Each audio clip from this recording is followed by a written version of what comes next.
अगं तुला माहित आहे काय येणार आहे? गणपती बाप्पा मोरया. अगं महालक्ष्मी पण येतात. हो मला तर खूप सारी तयारी करायची आहे. महालक्ष्मीची कथा माहित आहे? गो नाही ग. तुम्हाला माहिती आहे?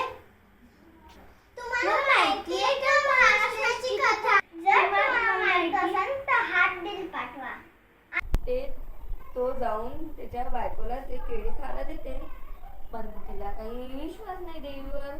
तरी पण ते तिच्या नवऱ्याचा मान राखण्यासाठी खाऊन घेते.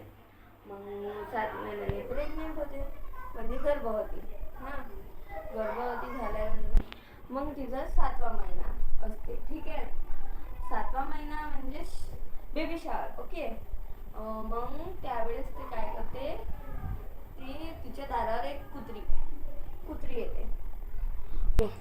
कुत्री म्हणजे डॉग. ठीक आहे, कुत्री येते. माझ्या सासूने इतकी सोन्याची वीट देऊन गेली, तर माझ्या सासूचा माहेर किती चांगला असणार. तर मग ते त्याला हट्ट धरला की मला माझ्या सासूसोबत भेटत आहे, मला माझ्या सासरी जात आहे, म्हणजे राजा म्हणत राणीच्या माहेरी, जे मोठ्या बहिणीच्या माहेरी. पण मोठी बहिणीची आई तर कुत्री, त्यांचा तर माहेरच नाही. मग तो हट्ट धरायला लागला. मग ते म्हणे ठीक आहे चला. मग ते जाता जाता एकदम परेशान होती, चिंतित होती की काय झालं आता, मी काय करू, कुठून आणू माझा माहेर. तर तिकडे नाही का एक सापाचा बिल होता. साप जिथे राहते ना त्याला बिल म्हणतात. तर तिने मग सोचलं की मी मरून जाते, मग तर काही जाणार नाही. मग तिने त्या सापाच्या बिलमध्ये हात टाकला. त्याच्यात नाव होता. त्याला नाही का तो खूप जखमी होता. तिचा हात पडला तर त्याची जखम चालली गेली. मग तो म्हणत होता तुला काय पाहिजे, मी सगळं. तुला काय झालं, तू माझ्या बिलमध्ये हात कशाला टाकला. ते म्हणते की माझी आई एक कुत्री आहे आणि माझा कोणतं सासर नाही, माहेर नाही आहे.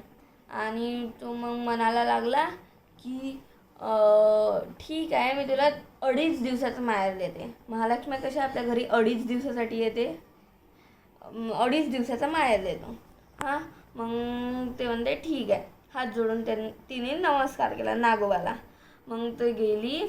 मग तिला 2.5 दिवसाचा माहेर भेटला. मस्त त्याची खातिरदारी केली. आपल्या घरी 2.5 दिवसासाठी येते ना महालक्ष्मी, आपल्या घरी खातिरदारी करते. मग आपल्या घरी महालक्ष्मी मग ते आंघोळीला गेली. तिची जे मंगळसूत्र होतं आणि तिने बाहेर काढून ठेवलं होतं, बाहेर लटकून ठेवलं होतं. मग ती विसरून गेली. मग आता ती म्हणते मी कुठून आणू माझा 2.5 दिवसाचा माहेर, तर चाललाच गेला. आता ते शोधायला लागले तिकडे.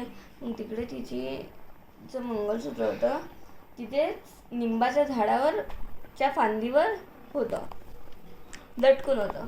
मग मंत्रीने सगळं खरं सांगायला म्हटलं, कारण की ते गुप्त निंबाच्या झाडावर भेटली.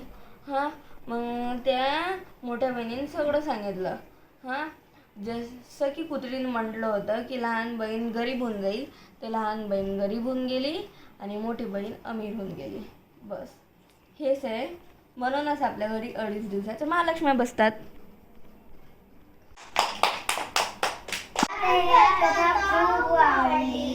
तुम्हाला आवडली तर कमेंट मध्ये जरूर सांगा. बाय.